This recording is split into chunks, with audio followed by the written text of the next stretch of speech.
भारत का सैनिक हिंदू हो, मुसलमान हो, सिख हो, ईसाई हो, जैन हो, पारसी हो, बौद्धिस्ट हो, अगड़ा हो, पिछड़ा हो, नास्तिक हो, वो भारत का फौजी हमारे सर का ताज है। वो हमारी शान है। उनके शान में कोई भी गुस्ताखी करे, चाहे वो मेरा भाई क्यों ना हो, मैं उसे देशद्रोही के समस्त विपक्षी नेताओं से मैं विनती करता हूँ, सरकार से कहें कि इसको गिरफ्तार करो। और आपने भी इस मुद्दा मात्र को ट्विटर के लायक ही छोड़ा कि एक्स पर लिख देंगे और खाना पूर्ति हो जाएगी, तो मैं आपको भी इस जुर्म का एक पार्ट मानूंगा। जातिगत जनगणना पर आपने देखा राहुल गांधी ने किस एग्रेशन के साथ बात की थी। तो जब राहुल गांधी जी ने कहा कि मैं करवा के दम लूंगा, वाले भाजपा के नेता और मंत्री विजय शाह को ट्रोल कर रहे हैं। देश में कोई ऐसा व्यक्ति नहीं होगा जो उसके समर्थन में खड़ा हुआ होगा। एक सर्वे अभी फेसबुक पर था, मैं उसको देख रहा था, तो 98% लोगों ने ये कहा था कि इनको गिरफ्तार किया जाए। और सर्वे ये था कि जो टिप्पणी है वो सही है या गलत है, तो उसमें 98% लोगों ने गलत कहा। 2% लोग थे, समझ में बात आ गई होगी आप लोगों को भी। मुट्ठी भर लोग, चुटकी भर लोग इस देश में हैं। मैं मुट्ठी भर भी कहकर उनकी संख्या को बढ़ाना नहीं चाहता। चुटकी भर लोग हैं जो इस देश के वातावरण को, इस देश के भाईचारा को, इस देश के प्यार को, मोहब्बत को तोड़ना चाहते हैं, इस देश के अमन को ख़राब करना चाहते हैं। हमारी एक विरासत है, वो साझी विरासत है। हम यहाँ एक दूसरे के साथ मिलजुल कर रहते हैं। हिंदू मुसलमान के बगैर अधूरा है, मुसलमान हिंदू के बगैर अधूरा है। समाज, 2 मिनट रुकिए। समाज का मतलब जिसमें सब समाज आए उसको हम समाज कहते हैं। अब उसमें चुटकी भर लोग होते हैं, उनको हम असामाजिक कहते हैं। उसी असामाजिक प्राणी का नाम है जिसने सोफिया कुरैशी पर इस तरह की अभद्र टिप्पणी की, जिसका नाम विजय शाह है ना भाई, क्या नाम है? विजय शाह। तो विजय शाह जो है उसी चुटकी भर लोगों के तादाद में से एक है। हम उनकी भरपूर निंदा करते हैं। लेकिन अब 2 बात है, केवल निंदा करने से समस्या का समाधान नहीं है। सोफिया कुरैशी मुसलमान है ये कहकर आप देश का अपमान न करें। सोफिया कुरैशी भारतीय फौज के एक अहम ओहदे पर हैं। भारत का सैनिक हिंदू हो, मुसलमान हो, सिख हो, ईसाई हो, जैन हो, पारसी हो, बौद्धिस्ट हो, अगड़ा हो, पिछड़ा हो, नास्तिक हो, वो भारत का फौजी है। और भारत का फौजी हमारे सर का ताज है, वो हमारी शान है। उनके शान में कोई भी गुस्ताखी करे, चाहे वो मेरा भाई क्यों ना हो, मैं उसे देशद्रोही मानता हूं। इसलिए मेरी इस टिप्पणी को नोट कर लिया जाए। भारतीय सेना का कोई भी अगर अपमान करता है, भारतीय सेना का कोई भी मजाक उड़ाता है, कोई भी शब्द समझ लें, कोई भी, चाहे वो मेरा भाई क्यों ना हो, मैं उसे देशद्रोही मानता हूं। इसलिए मैं कह रहा हूं कि विजय शाह भी देशद्रोह का जुर्म उन्होंने किया है। अब 2 सवाल आएंगे। एक, जिस पार्टी के वो नेता, उस पार्टी को चाहिए फौरी तौर पर उसे पार्टी से बाहर करें। जिस सरकार के वो पार्ट है, उस सरकार को चाहिए फौरी तौर पर सरकार से उसको अलग करें। तीसरा, सरकार को और महकमे को चाहिए कि अविलंब देशद्रोह का मुकदमा दर्ज करके मंत्री को गिरफ्तार किया जाए। 2 बातें हो गई क्लियर।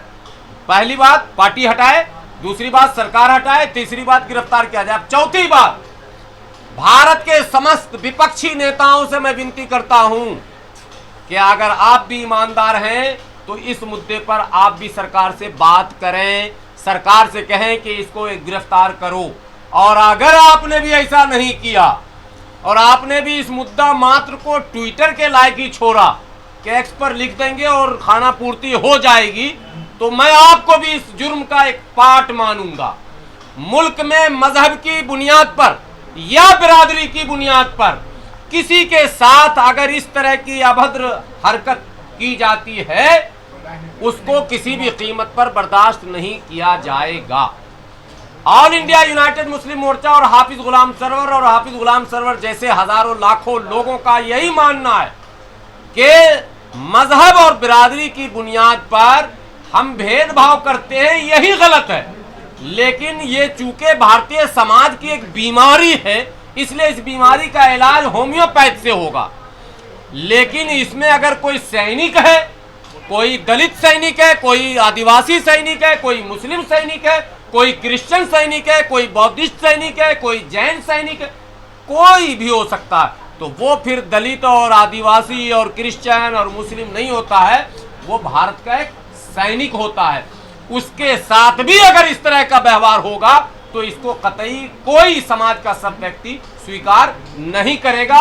हम भरपूर निंदा करते हैं, हम सरकार से मांग करते हैं अविलंब बर्खास्त कर मुकदमा उस पर चलाया जाए और उसे गिरफ्तार किया जाए। क्या सजा होनी चाहिए, क्या सजा होनी चाहिए? देशद्रोह का जो भी सजा है तय है भारतीय संविधान में, वही सजा होनी चाहिए, हम वही मांग करते हैं। लेकिन अजय जब वो भाषण दे रहे थे नीचे लोग तालियां बजा रहे थे, तो उन लोगों क्या होना चाहिए? देखिए, ताली तो हमारे देश में वो एक नकली रबर का सांप लेके सड़क पे कोई खड़ा होता है ना, वो भी बजवा लेता अच्छे से, इसलिए उस बेचारे का जिक्र मत कीजिए। जनता भोली भाली हमारे देश में, नफरत तो भरा हुआ है, जनता भोली भाली है, लेकिन इस भोली भाली जनता को जो दिग्भ्रमित करता है, जो उसके दिमाग में कूड़ा करकट डालने का काम करता है, जो सोची समझी साजिश के तहत इस भोले भाले भारतीयों के दिलो दिमाग पर नफरत का जहर घोलता है, ऐसे लोगों की निशानदेही की जरूरत है। आप ताली बजाने वालों को मत ढूंढिए, भीड़ में ताली बजाने का हमारे यहाँ आम रिवाज है। क्या लगता है, क्या सोचकर उन्होंने आतंकियों की बहन कहा है, ऐसा जो उन्होंने ये वर्ड? देखिए, एक ट्रेंड चला हुआ पिछले कई वर्षों से कि अगर अमुक अमुक धर्म का कोई है या अमुक अमुक जाति का कोई है तो उसको आप कुछ भी कहकर हाईलाइट हो जाएंगे और आपके ऊपर कोई कार्रवाई नहीं होगी। और मैं इसके लिए विपक्ष को हमेशा जिम्मेदार इसलिए मानता हूं कि विपक्ष इशू को फ्रेम नहीं कर पाता। आप मुद्दे क्या हैं और उन मुद्दों को कैसे हम सेंटर पर लाकर रखें। जातिगत जनगणना पर आपने देखा राहुल गांधी ने किस एग्रेशन के साथ बात की थी। तो जब राहुल गांधी जी ने कहा कि मैं करवा के दम लूंगा, याद है आप लोगों को, और जब प्रधानमंत्री जी ने घोषणा कर दी तो राहुल गांधी जी ने और उनके समर्थकों ने कहा कि देखिए हमने कहा था ना करवा के दम लूंगा। आज मैं सवाल करता हूं आपके मीडिया के माध्यम से, राहुल गांधी जी, विजय शाह के लिए क्या है आपका ख्याल, बताइए। अखिलेश यादव जी, विजय शाह का क्या होना चाहिए। और केवल विजय शाह नहीं, वो तमाम लोग जो किसी न किसी संवैधानिक पद पर हैं, वो इस तरह की अभद्र टिप्पणी गाहे बगाहे कर कर वातावरण को दूषित करते हैं। उन लोगों के विषय में विपक्ष की क्या सोच है? क्या विपक्ष ये बयान देगा कि मैं ऐसे लोगों को जेल में भिजवा कर ही दम लूंगा, मैं ऐसे लोगों को समाज से निकाल कर ही दम लूंगा, मैं ऐसे लोगों को कहीं भी किसी कीमत पर किसी भी चुनावी प्रक्रिया का हिस्सा नहीं बनने दूंगा। ऐसे लोग तो चुनाव में भी आ रहे हैं, पार्टियां टिकट भी दे रही हैं और दुर्भाग्य से वो विधायक और सांसद भी बन जा रहे हैं, जिससे हमारा लोकतांत्रिक व्यवस्था कमजोर पड़ जा रहा है। इसलिए विपक्ष अगर मुद्दों पर काम नहीं करेगा तो सत्ता जो होता है ना, सत्ता किसी को अगर मिल जाए ना तो ये नेचर है, ह्यूमन नेचर है, ये मानव स्वभाव है, उसके अंदर फिरौनियत आ जाती है। वो ये समझता है कि हम रोए जमीन के खुदा हो गए। ये सत्ता जिसको भी मिलता, जिसको भी, मैं ये कह रहा हूं, कहीं आप ये ना समझे कि सिर्फ मोदी जी को मिल गया तो भाजपा वाले ऐसा समझ रहे हैं, नहीं, जिसको भी सत्ता मिलता है उसके अंदर वो जहनियत आ जाती है। विपक्ष का ये काम होता है कि उसको मुद्दों पर घेर कर रखा जाए। भारत में दुर्भाग्य से सत्ताधारी लोगों ने जो भी गलतियां की हैं, उसमें जितना कसूर उन सत्ताधारी लोगों का है उससे कहीं ज्यादा विपक्षी नेताओं का है, जिन्होंने ऐसे वातावरण को बनने दिया, जिन्होंने ऐसा माहौल बढ़ने दिया, जिन्होंने ऐसे लोगों को खुलेआम घूमने और बोलने दिया, सिर्फ खाना पूर्ति की, इसके रोकने का कोई सही प्रयास नहीं किया। आज मौका आया है, देश संकट में है, अभी बहुत संवेदनशील स्थिति है।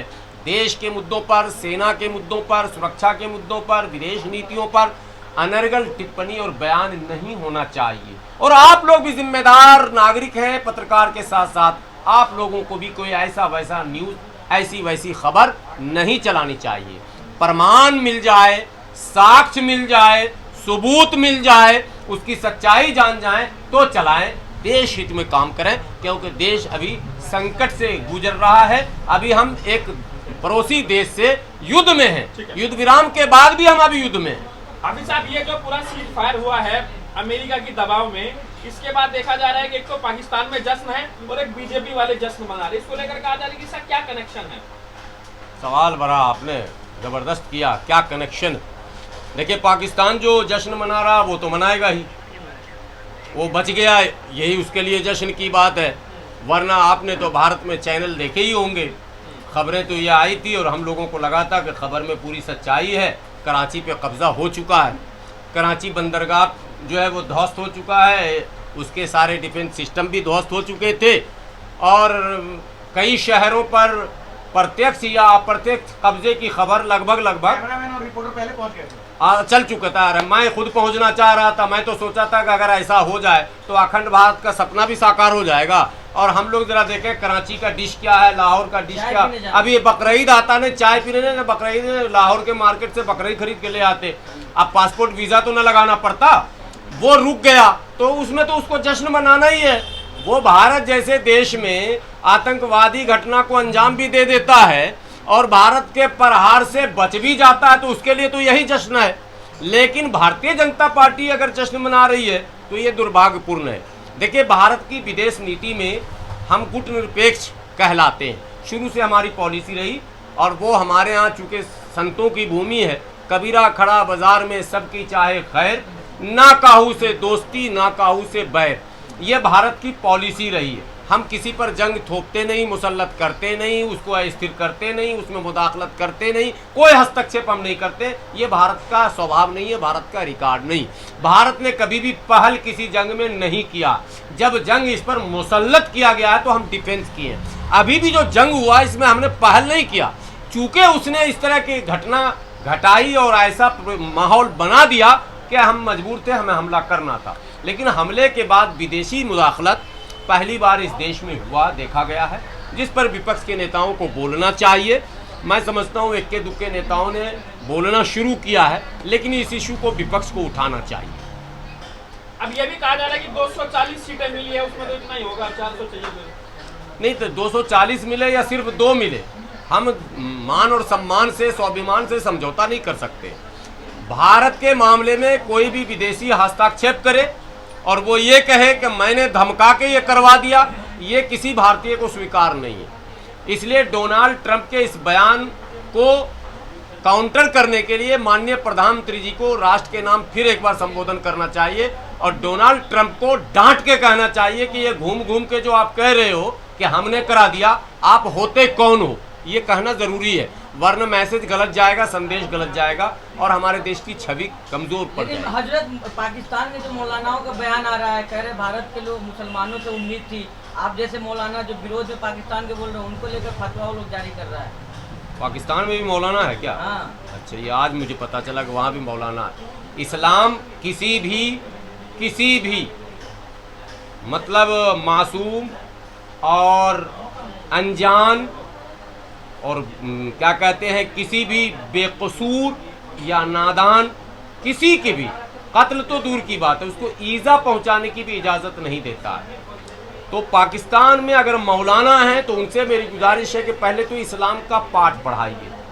ये जो गोला बारूद लेके भेजा जाता है दूसरे मुल्कों में और भारत में, ये भी सच है कि इसको भी झूठ कहेंगे कि भारत में जितनी घटनाएं घट रही है कहीं ना कहीं उसके पीछे पाकिस्तान का हाथ है। तो पाकिस्तान के उलमा उनको रोके ना, वो तो बलूचिस्तान वालों को नहीं रोक पा रहे हैं। जो PLA है वो तो सिंध और कराची में जो मुहाजिर है उनके साथ उनका व्यवहार सही नहीं। कौन मौलाना जी पाकिस्तान में? कहाँ से आ गया वो मौलाना झूठा, जो इस्लाम का प्रचार ही नहीं कर पाया अभी तक, जो इस्लाम को बता ही नहीं पाया अभी तक। जो मुहाजिर यहाँ से गए उनको मुहाजिर कह के 47 के बाद हमारे देश में जो आया वो प्रधानमंत्री बन गया, हमारे देश में जो आया वो उप प्रधानमंत्री बन गया। अरे आज पार्टीशन के बाद, आफ्टर पार्टीशन, मनमोहन सिंह पाकिस्तान में पैदा हुए, भारत के प्रधानमंत्री हुए, लाल कृष्ण आडवाणी सिंध में पैदा हुए, बाद में आए भारत के गृह मंत्री, उप प्रधानमंत्री हुए। भारत का स्वभाव समझिए। और पाकिस्तान में जो गया उसको मुहाजिर कौमी मूवमेंट बनाकर और सरकार के खिलाफ आंदोलन चलाना पड़ गया। तो आपने तो आने वाले इस्लाम में तो मुहाजिर और अंसार का जिक्र है इस्लाम में, मौलाना को बता दीजिएगा कौन नाम है, हमें नहीं पता पाकिस्तानी कटमुल्ले को, कि मुहाजिर और अंसार का क्या रिश्ता रहा। ये पहले वो बताएं कि मुहाजिर और अंसार का क्या रिश्ता रहा। तुम जब हिजरत करके जाने वालों के साथ अगर अंसार के जैसा सलूक तुम्हारा नहीं, तो तुम इस्लाम के जानने वाले भी नहीं और मानने वाले भी नहीं हो। एक बात। दूसरी बात है, तुम्हारे यहाँ इतना असंतोष, 71 में एक टुकड़ा कट गया, बांग्लादेशी क्यों अलग हुआ पाकिस्तान से? क्यों अलग हुआ बांग्लादेश पाकिस्तान से? इसलिए अलग हुआ कि इस्लाम को फॉलो नहीं किया पाकिस्तानियों ने। हिंदुओं पर जुल्म की खबर क्यों आ रही है? सिखों पर जुल्म की खबर क्यों आ रही है? आप अगर इस्लाम को फॉलो कर रहे हैं तो अकलियतों पर जुल्म क्यों? इसलिए इस्लाम को परिभाषित किया जाना चाहिए सही ढंग से। इस्लाम को तारुफ कराने का मौका अल्लाह ने दिया था, वो पाकिस्तान के मौलवियों ने ख़त्म कर दिया। मैं दुआ करता हूँ अल्लाह ताला पाकिस्तान के मौलवियों को सही इल्म, सही सोच और सही राह दिखा दे, ताकि इस्लाम को का सही ढंग से वो तारुफ करा दे। वो लोग तो कह रहे हैं कि आप लोग मोदी और आरएसएस के आगे अच्छा बनना चाह रहे हैं। नहीं, हम देश के लिए, मुल्क के लिए, भारत के लिए काम कर रहे हैं। अच्छा है ही। हम बनता वो है जो खराब होता। हम तो अच्छे हैं ही। भारत का मुसलमान दुनिया के कई देशों के मुसलमानों से दीनी एतबार से भी, मैं कह रहा हूँ शरई एतबार से भी, यानी अमलन भी बहुत बेहतर है। पाकिस्तान से तो 100 गुना बेहतर है। पाकिस्तान के मौलवियों से और पाकिस्तान के मुसलमानों से अमलन, शक्लन, दोनों बात बता दे रहा हूं, 1000 गुना बेहतर है।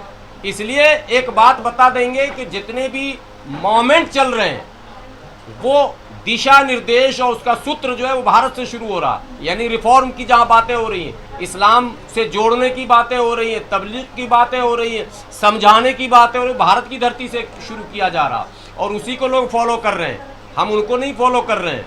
वो बनाते हैं जैश मोहम्मद और लश्कर तैयबा, नाम को भी बदनाम करते हैं। वो जिसके नाम में तैयबा और मोहम्मद जुड़ जाएगा, उसके किरदार में ऐसा निखार आएगा कि दुनिया देख के इस्लाम कबूल कर लेगी।